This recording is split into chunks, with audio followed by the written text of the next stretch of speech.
नमस्कार भाइयों और बहनों। आज हम बात करेंगे भारत के लोगों की मानसिकता के बारे में कि भारत में जो हम लोग आधुनिक शिक्षा प्राप्त करके बाहर निकलते हैं तो हमारे मन में एक बहुत गहरा एक भाव होता है कि इंडिया में तो तकनीकी है ही नहीं। मतलब कि तकनीकी जो भी है वो यूरोप में है, अमेरिका में है, या इंडिया में जो भी तकनीकी है वो सब वहाँ से आई है। यहाँ पे खुद कुछ नहीं है।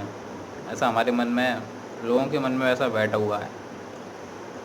अब हमारे भूतपूर्व प्रधानमंत्री माननीय श्री डॉक्टर मनमोहन सिंह जी, उनके मन में तक ऐसा बैठा हुआ है। मैं उनके बारे में एक बात बताना चाहता हूँ। 2005 में उनको ऑक्सफोर्ड यूनिवर्सिटी ने डॉक्टरेट की उपाधि देने के लिए उनको लंदन बुलाया। ऑक्सफोर्ड यूनिवर्सिटी में, ऑक्सफोर्ड यूनिवर्सिटी में उसी कैंपस में वहाँ पर एक प्रोग्राम ऑर्गेनाइज़ किया गया जिसमें हमारे मनमोहन सिंह जी पहुँचे। उस समय ये हमारे भारत के तत्कालीन प्रधानमंत्री थे।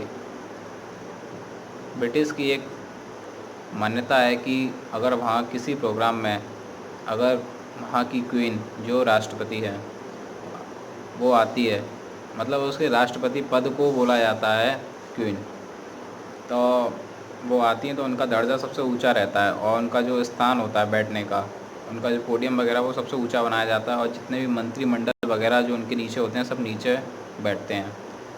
हमारे प्रधानमंत्री जी भी वहीं पहुँचे और वहाँ उनके साथ बैठे। उसके बाद क्या हुआ, जैसे ही उन्होंने अपनी डॉक्टरेट की उपाधि ग्रहण की उसके बाद उन्होंने उस क्वीन के चरणों में प्रणाम किया। ये बात मतलब दिल को भाती नहीं है। क्यों? अगर डॉक्टर मनमोहन सिंह जी केवल डॉक्टर होते, मतलब किसी स्कूल या कॉलेज में प्रोफेसर होते, तो हम मानते भी कि उन्होंने इंडिविजुअली अपनी एक भाव प्रकट किए हैं उनके प्रति। पर उस समय वो भारत के प्रधानमंत्री थे, जो ब्रिटिश जिसने हमारे भारत पर शासन किया इतने साल तक, उनके चरणों में प्रणाम किया। ये बात अच्छी नहीं लगी, बहुत बुरी लगी। उससे भी बहुत ज़्यादा गंदी बात, मतलब एक तरह से गंदी बात क्या कह सकते हैं, इतनी गंदी सोच, इतनी बुरी सोच। उनका जो भाषण था 40 मिनट का, उन्होंने स्टार्ट कैसे किया आपको बताना चाहता हूँ मैं। हम अंग्रेज़ों के आभारी हैं कि अंग्रेज़ भारत में आए, यहाँ से उन्होंने स्टार्ट किया था। अगर वो नहीं आते तो भारत का क्या होता। हम अंग्रेज़ों के आभारी हैं जिन्होंने हमें अंग्रेज़ी सिखाई। हम अंग्रेज़ों के आभारी हैं जिन्होंने हमें न्याय पद्धति दी। हम अंग्रेज़ों के आभारी हैं जिन्होंने हमें सिविल एडमिनिस्ट्रेशन दिया। सिविल मेरा मतलब है कि सिविल एडमिनिस्ट्रेशन होता है, इसका मतलब होता है कि जो पुलिस, डीआईजी, एसपी, ये सारी पोस्टें वगैरह होती हैं, ये सब सिविल एडमिनिस्ट्रेशन के अंदर आता है। उन्होंने कहा ट्रेन दिया, अंग्रेज़ों ने हमें टेलीग्राम दिया, पोस्ट दिया, एक्सेट्रा एक्सेट्रा, वो कहते रहे। 40 मिनट तक उन्होंने यही बोला। अब उसके बाद हम लोग ये सोच सकते हैं, जब हमारा भारत का प्रधानमंत्री ब्रिटेन में जाकर उनकी चापलूसी कर रहा है, ये चीज़ साफ दिखती है। तो मतलब इस भाषण को सुनकर हम लोग क्या सोच सकते हैं उनके बारे में? उनके बारे में ये सोच सकते हैं कि आज भी आज़ाद होने के बाद प्रधानमंत्री मानसिक रूप से अंग्रेज़ों के ग़ुलाम हैं। यहाँ पे हर इंडियन महसूस करता है, भले वो किसी न किसी कामों में घिरा होता है, फिर भी महसूस करता है आई एम इंडिपेंडेंस। पर हमारे भारत के राष्ट्र प्रधानमंत्री जब ऐसा भाषण देते हैं तो कैसा लगता है कि वो मानसिक रूप से अभी तक ग़ुलाम है। उसके बाद बात रही हमारी शिक्षा पद्धति की, तो कुछ लोगों को लगता है कि हमारी शिक्षा पद्धति बहुत बेकार है या कुछ नहीं है, टेक्नोलॉजी नहीं है हमारे इंडिया में, बाहर ही सब कुछ है, इंडिया में नहीं है। ज़्यादातर लोग वहाँ सब रिसर्च करने के लिए बाहर जाते हैं क्योंकि वो सोचते हैं कि वहाँ पे साधन है, हमारे इंडिया में वो साधन नहीं है। तो इसके बारे में थोड़ा बताना चाहता हूँ मैं।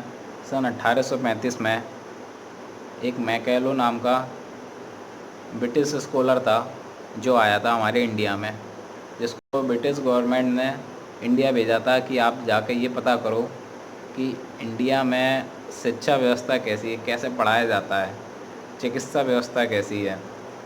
तो उसने पूरा अध्ययन किया और एक बहुत मोटी फाइल, करीबन 2-3 हज़ार पेजों की फाइल अपने संसद में प्रस्तुत की। उसके बाद वहाँ की गवर्नमेंट ने डिसीज़न लिया कि मैकोले ने एक प्लान भी बनाया था, वो सब कुछ उनको बताया। फिर उसके बाद ब्रिटिश गवर्नमेंट ने उसको एक्सेप्ट किया। फिर मैकोले ने आके भारत की शिक्षा पद्धति को डिज़ाइन किया। जितना भी सिलेबस आज हम पढ़ते हैं, पाठ्यक्रम जो भी हमारा है, वो सब मैकोले के द्वारा डिज़ाइन किया हुआ है। उसी ने ये डिसाइड किया कि भारत संस्कृत ना हिंदी, अब अंग्रेजी में पढ़ेगा। तो इसके दुष्परिणाम आज होते क्या हैं, हम ज़िंदगी भर जो पढ़ते हैं, इतने सालों से जो पढ़ा, उसके बाद उस पढ़ाई का केवल बहुत शायद ही कहूँ तो 10% भी काम आता है। 10% ही काम आता है, 90% बेकार। मतलब कि इतना टाइम, इतना पैसा हमने बहुत वेस्ट किया फालतू का। जब वो काम ही नहीं आता 90%, तो उसको पढ़ना क्या। जब 10% ही पढ़ना है, जो 10% ही काम में आता है, तो उसी को पढ़ाओ ना, वो क्यों नहीं पढ़ाते। अब मॉडर्न मैथमेटिक्स, मॉडर्न अलजेब्रा, इसमें मैंने पढ़ा x + y का होल स्क्वायर बराबर x² + y² + 2xy, x - y का होल स्क्वायर बराबर x² + y² - 2xy। अब पेपर में आया, मैंने इसके ऊपर सवाल सॉल्व किए, पास हो गया अच्छे नंबरों से। अब मुझे तो वो याद है, मेरे जीवन में कहाँ काम में आया। चलो, मैंने अपने टीचर के पास गया, शिक्षक के पास, मैंने पूछा सर कि ये मेरे जीवन में कहाँ काम में आया, आप ये बताओ। तो वो कहते हैं बेटा ये तो मेरे जीवन में काम नहीं आया, तो तुम्हारे जीवन में कैसे काम आएगा।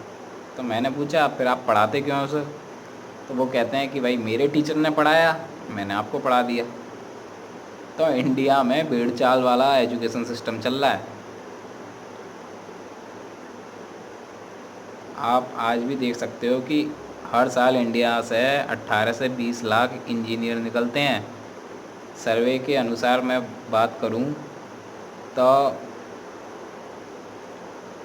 4 से 5% ही उसमें से इंजीनियर कहलाने लायक होते हैं, इंजीनियर होते हैं रियल में। बाकी सबके पास तो डिग्री होती है।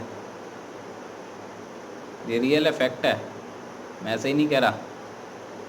ये BBC न्यूज़ की रिपोर्ट है।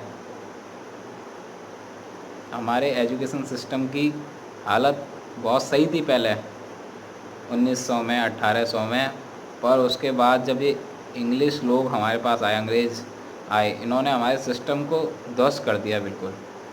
हम लोगों को ये पता है कि अमेरिका के फर्स्ट राष्ट्रपति कौन है, सेकंड कौन है, थर्ड कौन है, पर अपने परिवार में हमें क्या पता है हमारे पूर्वज कौन है सबसे पुराने। हमें इतना पता है कि हमारे पिताजी कौन है, उनके पिताजी कौन है, मतलब बाबा। उनके ऊपर जाते हैं ब्लैंक। मतलब ये कितनी मूर्खता है। जो इंडिया पूरे वर्ल्ड में अपनी संस्कृति के लिए जाना जाता है, हमें और देशों की पूरी राष्ट्रपतियों की पीढ़ी पता है, ये पता है ये कब हुआ, कहाँ क्या हुआ, वहाँ की जलवायु कैसी है। अपनी इंडिया के बारे में ये नहीं पता ढंग से। अपने घर के बारे में नहीं पता कि हमारा ख़ानदान कैसा है, ख़ानदान की हमारी परंपरा कैसी है, हमारा पुराना इतिहास कैसा है।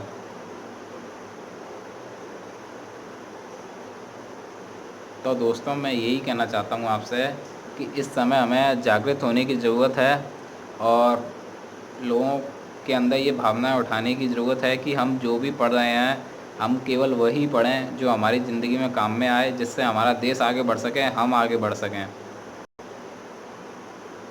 और इसके ख़िलाफ़ हम सब युवा पीढ़ी को इकट्ठा होकर आवाज़ उठाने की ज़रूरत है, जिससे कि गवर्नमेंट कुछ एक्शन ले इसके ऊपर और काम हो सके। तो मेरी आप सबसे यही विनती है कि आप लोग कुछ करें,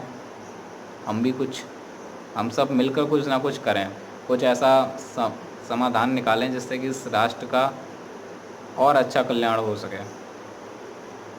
जय हिंद।